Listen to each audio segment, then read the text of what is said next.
दोस्तों, इस एपिसोड की स्टार्टिंग में हम देखते हैं कि जॉन्जी की माँ सेओही के घर उससे मिलने आई होती है। सेओही उसे अचानक से देखकर हैरान रह जाती है। वो उन्हें बैठने के लिए कहती है। वो सेओही से जॉन्जी के बारे में पूछने लगती है कि आखिर मेरा बेटा कहाँ है और वो तुम्हारे साथ इस घर में क्यों नहीं है। सेओही कहती है कि मुझे तुम्हारे बेटे के बारे में कुछ नहीं पता, वो कई साल पहले ही इस घर से भाग गया था। और फिर वो उसे घर से जाने को कहती है कि आखिर तुम मेरे घर में क्यों आई हो, चली जाओ यहाँ से। अब उन्हें गुस्सा आ जाता है। वो कहती है कि तुमने मेरे हस्बैंड की जायदाद के लालच में मुझे घर से निकलवा दिया और अब तुम मेरी बात ध्यान से सुनो। मैं अब अपने बेटे को ढूंढकर यही लाऊंगी और उसे उसका हक दिलवाऊंगी और तुम्हें तुम्हारी जगह तक जरूर पहुंचाऊंगी। और इतना कहकर वो गुस्से में वहाँ से चली जाती है। वो यहाँ सोचों में डूबी हुई सड़क पर चल रही थी और तभी चियोंग वहाँ आकर उन्हें कार से बचा लेती है। वो कहती है, अरे तुमने फिर से मेरी मदद की, तुम कितनी अच्छी हो। और यहीं पर ताए ओह चियोंग पर नजर रख रहा था क्योंकि जॉन्जी ने ही उससे कहा था कि चियोंग पर नजर रखना क्योंकि मादे यंग उसके पीछे पड़ा है और तुम उसकी हर खबर मुझे देना। अब ये दोनों यहाँ शॉपिंग करने आ जाती हैं और यहीं पर ताए ओह भी आ जाता है। अब वो उन दोनों की फोटो क्लिक कर लेता है और अब यही फोटो जॉन्जी देख रहा होता है। वो कहता है कि आखिर कौन है ये औरत जिसके साथ चियोंग शॉपिंग कर रही है, पता नहीं इतनी जल्दी लोग इसके दोस्त कैसे बन जाते हैं। यहाँ ऑफिसर होंग जॉन्जे को बताता है कि मादे यंग की एक बीवी और एक लड़का भी है, लेकिन उसकी बीवी ने उसे छोड़कर किसी और से शादी कर ली थी। लेकिन उन दोनों की अब भी फोन पर बातें होती रहती है और उसकी बीवी ही उसके साथ मिली हुई और अब ये उसका ही पता लगाने की कोशिश कर रहे हैं कि वो कौन है। यहाँ चियोंग उन्हें घर तक छोड़ने आ जाती है और यहीं पर ताएओ आ जाता है। अब वो जैसे ही फोटो क्लिक करता है तभी चाशीहा वहाँ आ जाती है। वो सोचती है कि वो उसके घर की फोटो क्लिक कर रहा है और कहती है कि अरे तुम तो अब मेरे घर की फोटो भी लेने लगे, तुम तो अब कुछ ज्यादा ही सीरियस हो गए हो मेरे प्यार में, और मैं कैसे समझाऊं तुम्हें कि मेरे दिल में तुम्हारे लिए कोई जगह नहीं है। यहाँ सिम चियोंग घर आ जाती है। यहाँ पर ची हायन उससे मिलने आया होता है।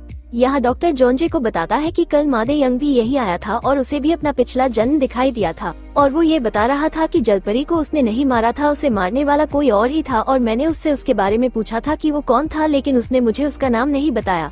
और तुम मेरी बात मानो, चियोंग को यहाँ से कहीं दूर भेज दो क्योंकि यहाँ उसके साथ कुछ भी गलत हो सकता है। अब जॉन्जे जल्दी से चियोंग के पास जाने लगता है क्योंकि उसे डर है कि मादे यंग उस तक ना पहुँच जाए। और अब उसका फोन भी ऑफ आ रहा है क्योंकि यहाँ ची हायन ने उसका फोन ऑफ कर दिया था। वो यहाँ चियोंग को खाना खाने ले आया था।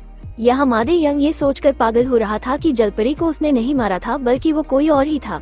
यहाँ ये दोनों घर वापस जा रहे होते हैं और तभी जॉन्जे उन्हें देख लेता है। अब वो चियोंग को जल्दी से घर में ले जाता है। चियोंग उससे कहती है, जॉन्जे क्या तुम मुझसे नाराज हो? लेकिन जॉन्जे चुपचाप वहाँ से चला जाता है। यहाँ चियोंग को अचानक से दिल में दर्द होने लगता है। वो सोचती है कि शायद ये इसलिए हो रहा है क्योंकि मैं कई दिनों से पानी में नहीं गई हूँ। और यहाँ जॉन्जे उसकी बात सुन लेता है और तभी जॉन्जे अपने दोस्तों को कुछ देर के लिए घर से निकाल देता है ताकि चियोंग पानी में जा सके। यहाँ बाहर खड़ा नमदू सोचता है कि जरूर दाल में कुछ काला है।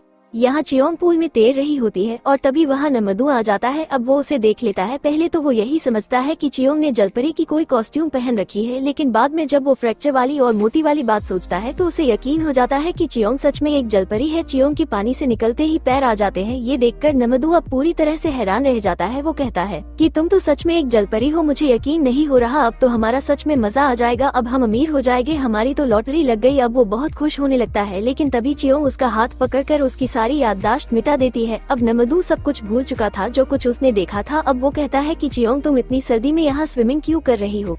यहाँ चियोंग जॉन्जे से कहती है कि जॉन्जे तुम कब तक मुझसे इस तरह नाराज रहोगे? अब जॉन्जे फिर से वही बात कहता है कि तुम मुझसे वादा करो कि तुम मेरे बिना भी जीती रहोगी। लेकिन चियोंग अब भी यही बात बोलती है कि मैं नहीं रह पाऊंगी तुम्हारे बिना। जॉन्जे कहता है, लेकिन क्यों? अब वो अपने दिल में कहती है कि अगर तुम्हें कुछ हो गया तो मैं भी जिंदा नहीं रह पाऊंगी क्योंकि अब मेरा दिल बस तुम्हारे प्यार में धड़कता है, और अगर मैं पानी में नहीं गई तो मैं मर जाऊंगी। ये सुनकर जॉन्जे उस पर चिल्लाने लगता है और कहता है कि आखिर तुम क्यों मर जाओगी, बताओ मुझे। चियोंग कहती है, ये तुम क्या कह रहे हो? क्या तुमने अभी मेरे दिल की बात सुनी? जॉन्जे कहता है, हाँ मैं तुम्हारे दिल की हर बात सुनता हूँ। चियोंग कहती है, ऐसा कब से हो रहा है और क्या तुम सब जान चुके हो मेरे बारे में? जॉन्जे कहता है, हाँ अब मैं तुम्हारे बारे में सब जान चुका हूँ कि तुम एक जलपरी हो, और मुझे अब वो सब भी याद है जो स्पेन में हमारे साथ हुआ था, कि किस तरह तुम मुझसे मिली थी और तुमने मेरी याददाश्त मिटा दी थी। चियोंग कहती है, तो फिर तुम्हें अब ये सब याद कैसे आ गया? जॉन्जी कहता है, तुम इस बात का जवाब दो जो तुम अभी ये कह रही थी कि अगर मुझे कुछ हो गया तो तुम भी मर जाओगी। चियोंग कहती है, हाँ अगर तुम्हें कुछ हुआ तो मैं भी नहीं रहूंगी, और इसलिए तुम अब मुझे किसी और के साथ जीने के लिए मत कहो क्योंकि अगर तुम चले गए तो मैं भी जिंदा नहीं रह सकती। जॉन्जी कहता है, इसका मतलब है कि तुम्हें मादे यंग से कोई खतरा नहीं है बल्कि मुझसे खतरा है, और फिर वो उससे दूर हटने लगता है और इस बात से अब चियोंग रोने लगती है। और फिर चियोंग जॉन्जे को बताती है कि नमदू ने उसे पूल में नहाते हुए देख लिया था और वो ये जानकर खुश हो रहा था कि वो मेरी वजह से अमीर हो जाएगा, और इसलिए मैंने उसकी याददाश्त मिटा दी। अच्छा जॉनजे, तुम ये बताओ कि जब तुम्हें मेरे सच के बारे में पता चला तो तुम्हें कैसा लगा था? क्या तुम्हें मुझसे डर लगा था? जॉनजे कहता है नहीं, मुझे तुम्हारी सच्चाई के बारे में जानकर थोड़ा सा भी डर नहीं लगा था, क्योंकि तुम मुझे पहले से ही सबसे अलग लगती थी। चियोंग कहती है मुझे ये सुनकर अच्छा लगा। अब जॉनजे कहता है कि चियोंग, मुझे तुम्हें कुछ बताना है, और फिर वो उसे उसी म्यूजियम में ले आता है और उसे राजा किम की फोटो दिखाता है। चियोंग फोटो को देखकर कहती है कि ये कौन है? अब जॉनजे उसे जलपरी और राजा किम की कहानी सुनाता है कि कैसे उन दोनों में प्यार हुआ, लेकिन वो उसे ये नहीं बताता कि वो हम दोनों ही थे, और वो उसे ये भी नहीं बताता कि जलपरी और राजा मर चुके थे। वो उसे झूठ बताता है कि जलपरी और राजा किम दोनों खुशी खुशी एक साथ रहने लगे थे और फिर उनके बच्चे भी हो गए थे। और फिर जॉनजे उसे वही फ्लावर पॉट दिखाने लगता है। यहाँ घर आते ही चियोंग जॉनजे से कहती है कि जॉनजे चलो, मैं तुम्हारी एक दिन की याददाश्त मिटा देती हूँ, चलो मेरे पास आ जाओ, मैं बस आधे दिन की यादें मिटाऊंगी, चलो ट्राई करके देखते हैं कि क्या होता है। और फिर वो उसे जोर से पकड़ लेती है। जॉनजे उसे ऐसा करने से मना करता है। अब वो उससे बचकर भागने लगता है। चियोंग तो उसके पीछे ही पड़ जाती है। अब ये दोनों मस्ती करने लगते हैं। ताएओ उनकी हरकतें देखकर वहाँ से चला जाता है। नमदू कहता है कि शायद आज ये दोनों पागल हो गए हैं, और फिर वो भी वहाँ से निकल जाता है। यहाँ जॉनजे अब सोने आ जाता है और तभी चियोंग नीचे आ जाती है। जॉनजे कहता है कि तुम मेरे पास मत आओ, क्योंकि तुम मेरी याददाश्त मिटा दोगी। चियोंग कहती है अरे नहीं, मैं अब तुम्हारी याददाश्त नहीं मिटाऊंगी, बस तुम मुझे अपने पास आने दो। और फिर जॉनजे उसे अपने करीब लिटा लेता है। अब चियोंग बहुत खुश होने लगती है। यहाँ सेओही को पता चलता है कि जॉनजे की माँ जिनजू के घर नौकरानी का काम करती है, और अब वो उसके घर आ जाती है। जिनजू सेओही को देखकर बहुत खुश होती है। वो उससे कहती है कि क्या आपने मुझे माफ कर दिया है? सेओही कहती है हाँ, मैंने तो तुम्हें कब का माफ कर दिया था। और तभी जॉनजे की माँ वहाँ चाय लेकर आ जाती है। अब सेओही उनका मजाक बनाकर कहती है कि अरे क्या तुम ये नौकरी छोड़ना चाहती हो, तो क्यों ना तुम मेरे घर में नौकरी कर लो। अब जॉनजे की माँ उनसे गुस्से में बात करने लगती है। जिनजू कहती है कि अरे तुम इनसे कैसे बात कर रही हो? वो कहती है कि आप ये जानना चाहती थी ना कि उस अमीर सीईओ की पहली बीवी कौन थी जिसे उन्होंने घर से निकाल दिया था? तो सुनो, वो मैं ही हूँ उनकी पहली बीवी, और इस औरत ने ही मुझे मेरे घर से निकाल दिया था ताकि ये मेरे पति की जायदाद पर कब्जा कर सके।